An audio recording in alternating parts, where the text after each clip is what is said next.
Novel عشق تو N جنوں، رائٹر زہرا فاروق حسن، ایپیسوڈ نمبر 38۔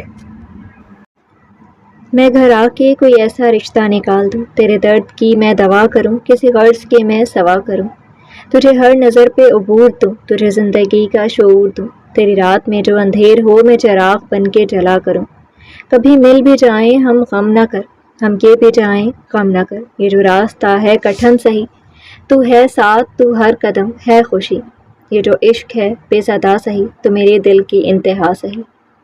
میر حویلی کے باغ میں دوپہر کی تھکی ماندی دھوپ آہستہ آہستہ پتوں کے کناروں سے سرکتی جا رہی تھی، جیسے کسی خواب کی آخری کرن ہو جو آنکھ کھلنے سے پہلے ہی معدوم ہو جائے۔ درختوں کے لمبے سائے گھاس پر چپ چاپ کھسک رہے تھے، جیسے وقت قدموں کی چاپ کے بغیر بھی چل سکتا ہو۔ پھول جو صبح کے شگفتگی میں کھلے تھے، اب سپہر کی دھوپ میں تھکے تھکے سے اپنے رنگوں کو سمیٹنے لگے تھے۔ قدیم درختوں کے نیچے کچھ پتے بے آواز گرتے تھے، جیسے کسی نے چھوا بھی نہ ہو، صرف ماضی نے اپنی یاد چھوڑ دی ہو۔ تب حویلی کے اندر لیونگ روم کی کھڑکیوں سے آتی ہلکی دھوپ میں ایک خاص سا سکون اور بے چینی بیک وقت رچی ہوئی تھی، اور اسی خاموشی میں سیڑھیوں سے اوپر آؤ تو راہداری کے آخری چھور پر یاور کے کمرے کا دروازہ کھول کر صبیحہ اندر آئی تھی، ان کے پیچھے ملیحہ بھی تھی۔ یاور، صبیحہ کی آواز نرم تھی، وہ دروازہ دھیرے سے کھولتی ہوئی اندر آئی، ہاتھ میں سلیقے سے لپٹا ہوا ایک اور ٹفن تھا، شاید چوتھا یا پانچواں۔ جی، صوفے پر جھک کر جوتے پہنتے یاور نے سر اٹھایا، انہوں نے ہاتھ میں لیا ہوا ٹفن والا ہاتھ بڑھایا۔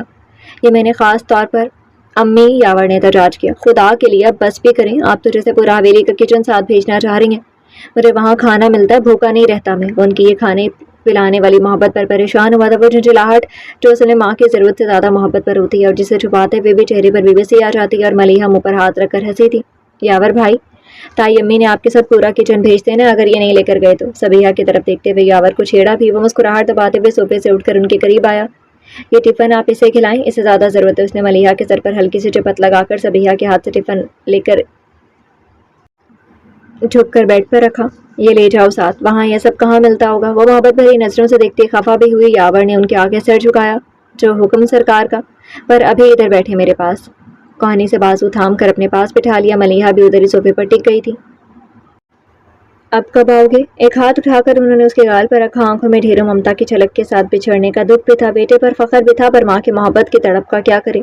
یاور ہلکے سے مسکرایا اور اس نے اپنے گال پر رکھے وہی ہاتھ تھام کر اپنے ہونٹوں سے لگا لیا، پھر ایک بازو کے ہلکے میں لے کر خود سے لگایا۔ انشاءاللہ اس بار بہت جلد آؤں گا، بس تب تک آپ نے سب کا خیال رکھنا ہے۔ ان کے سر کو چومتے ہوئے شہد رنگ آنکھوں میں کہیں ایک تصویر بھی پوری آب و تاب سے چمکی تھی۔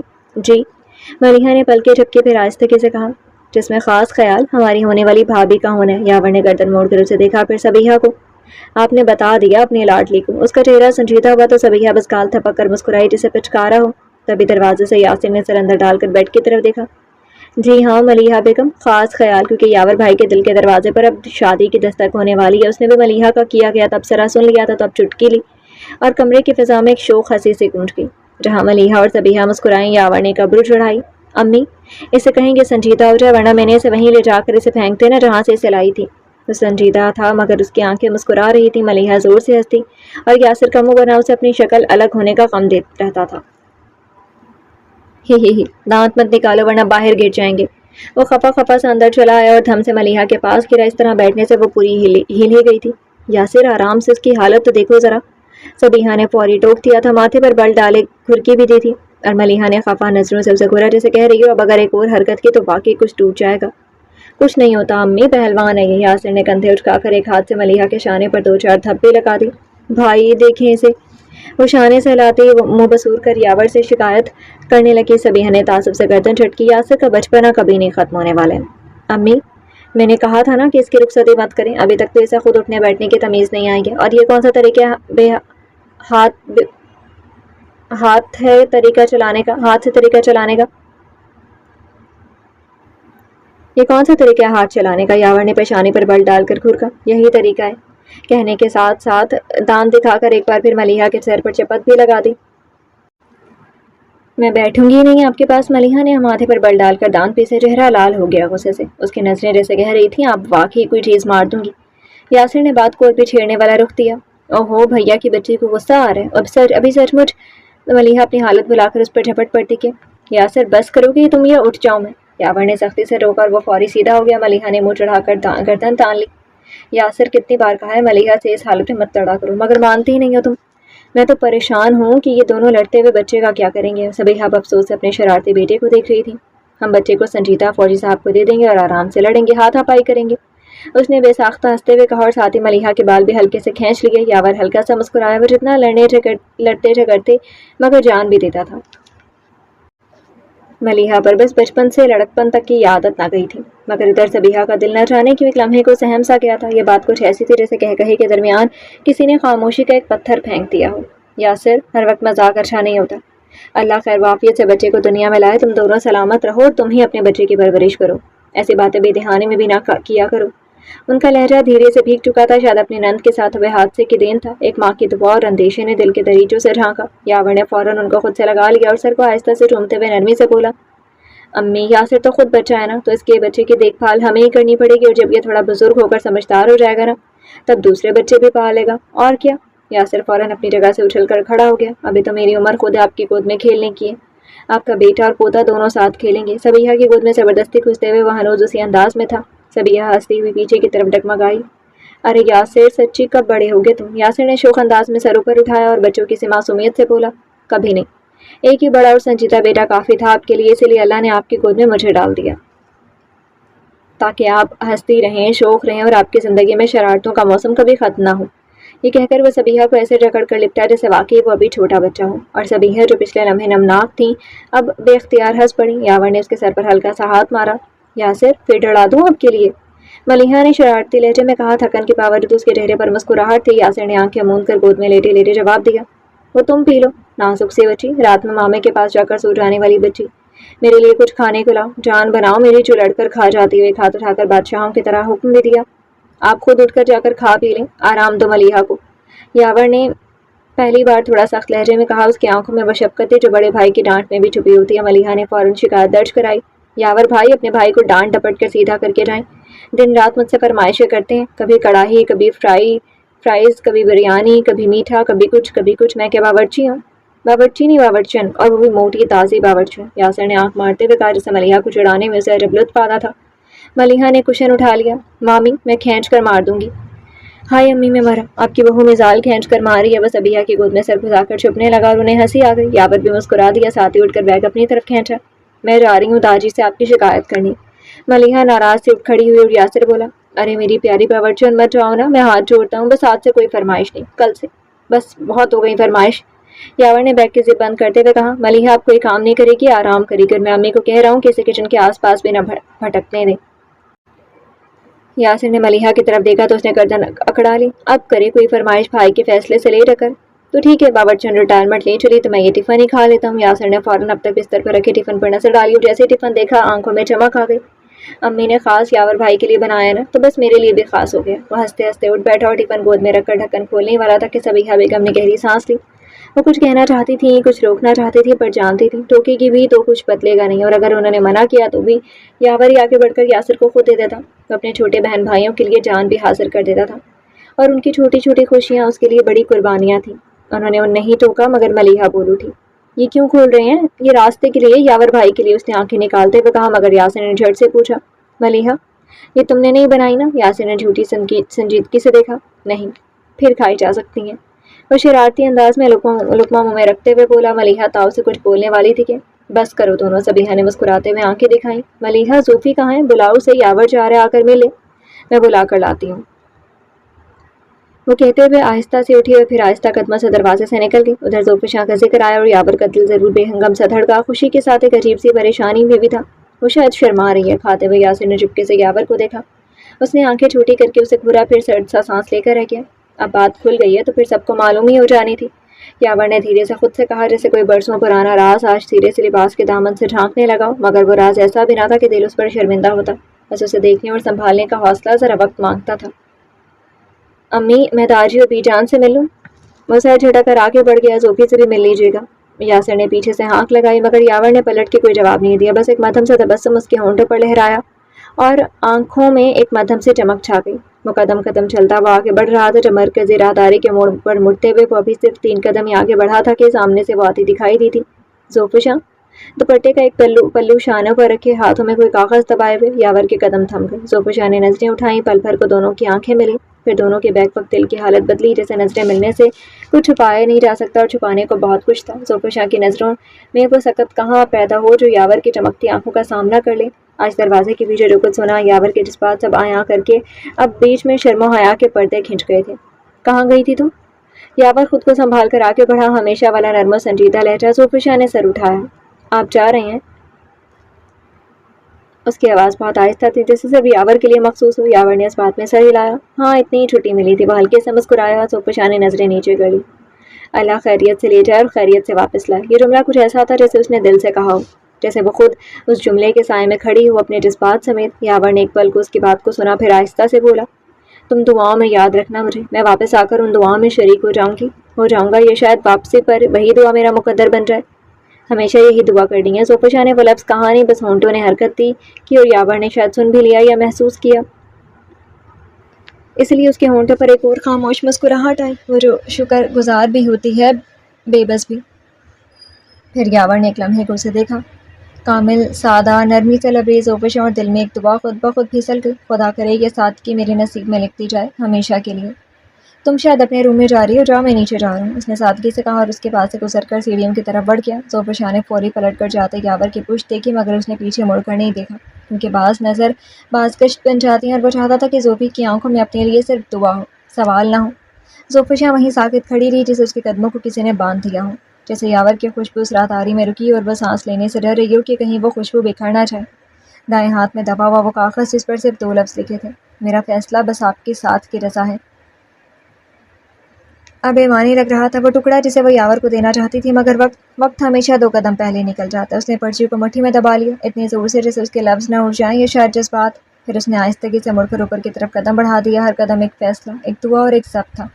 کمرے میں داخل ہو کر وہ دروازہ آہستگی سے بند کر کے وہیں دروازے سے پشت لگا کر ٹھہر گئی، نہ آگے بڑھی نہ چپل اتاری، بس وہیں دیوار سے ٹکی آسمان کی طرف دیکھتی رہی، جیسے آنکھیں وہ دعائیں دہرا رہی ہوں جو لبوں سے ادا نہ ہو سکیں۔ تم دعاؤں میں یاد رکھنا مجھے، میں واپس آ کر ان دعاؤں میں شریک ہو جاؤں گا، یہ شاید واپسی پر وہی دعا میرا مقدر بن جائے۔ یاور کی آواز جیسے ابھی بھی گونج رہی تھی، ہر دیوار سے، ہر سانس سے۔ زوفشاں نے آہستہ سے سر جھکایا اور دل میں دھڑکتے ہوئے اس لمحے کو اپنے اندر چھپا لیا۔ میں آپ کا مقدر بننے کے لیے بس یہی دعا کرتی رہوں گی کہ آپ واپس آ جائیں۔ یہ لفظ جو ہونٹوں سے نہ نکلا اب اس کے وجود کا حصہ بن چکا تھا۔ وہ دھیرے دھیرے چلتی، بستر پر جا بیٹھی، پھر لیٹی اور تکیے میں چہرہ چھپا کر ایک سانس لی، وہ سانس جو یاور کی موجودگی کے بعد پہلی بار اکیلی تھی، اس کی اپنی نہیں تھی، چاہ کی حسرت بن بیٹھی تھی۔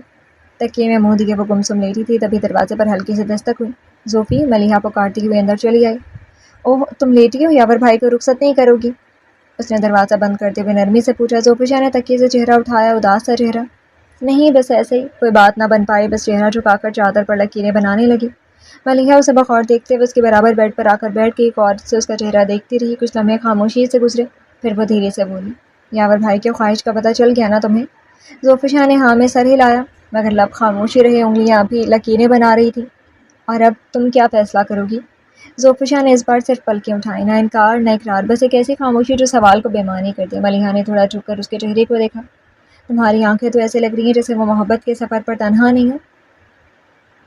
زوفشاں نے بمشکل مسکراہٹ سجائی۔ وہ چلے گئے، بس دعا کا بول کر، یہ شکوہ اس کی عمر کی دین تھا۔ ملیحہ ہلکے سے مسکرائی۔ اور تم نے کیا کہا؟ دعا ہی دوں گی، اور کیا؟ زوفشاں کے چہرے پر جو کچھ بھی تھا سب آیا تھا۔ ملیحہ نے آنکھیں سکیڑی۔ یاور بھائی کو یا خود کو؟ زوفشاں نے نظریں چرا لیں۔ جو دل میں ہوتا ہے وہ زبان سے نکلے نہ نکلے رب تک پہنچ جاتا ہے۔ ہائے ہائے، ملیحہ نے دل پر ہاتھ رکھا۔ یہ تم نے دل جیتنے والی بات کی یا خود کو سنبھالنے والی؟ زوفشاں ہلکا سا مسکرائی۔ دونوں شاید۔ ملیحہ نے ایک لمحے کو اس کا ہاتھ تھاما۔ زوفی، تم جانتی ہو نا کہ یاور بھائی جیسا بہترین انسان کوئی اور نہیں ہو سکتا، ان کی واپسی تک کا انتظار مت کرو۔ زوفشاں کا گلا رن سا گیا۔ ہاں میں جانتی ہوں، تو پھر جب تک وہ لوٹیں گے کیا تب تک انہیں اپنے فیصلے کی سولی پر لٹکائے رہو گی؟ ملیحہ نے سرگوشی میں کہا۔ یہ جو خاموش جذبے ہوتے ہیں نا، وہ اکثر وقت کے شور میں گم ہو جاتے ہیں، اور پھر صرف افسوس بچتا ہے یا بہت سی دعا۔ زوفشاں کی پلکوں پر نمی سے لہرائی۔ میں دعا کوئی بہتر سمجھتی ہوں، کیونکہ اعتراف کی ہمت شاید میرے اندر نہیں ہے، تو میں ہمت تمہیں دوں گی۔ ملیحہ نے شوق لہجے میں کہا۔ میں تمہاری زبان بن جاؤں گی۔ ابھی چلتے ہیں ابھی جان کے پاس اور انہیں تمہارا فیصلہ بتا دیتے ہیں، کم سے کم یاور بھائی کو جاتے ہوئے یہ اطمینان رہے گا کہ تم ان کی ہو چکی ہو۔ زوفشاں نے گہرا سانس لیا، جیسے ملیحہ نے اس کے دل کے بوجھ کو آدھا کر دیا ہو۔ ملیحہ، تم کبھی کبھی بہت سمجھدار لگتی ہو، بس کبھی کبھی۔ ملیحہ نے آنکھیں نکالتے ہوئے کہا اور دونوں ہنس دیں۔ وہ ہنسی جو آنکھوں میں نمی کے بعد آئے وہ سچی ہوتی ہے۔ ملیحہ، تم میری جان ہو۔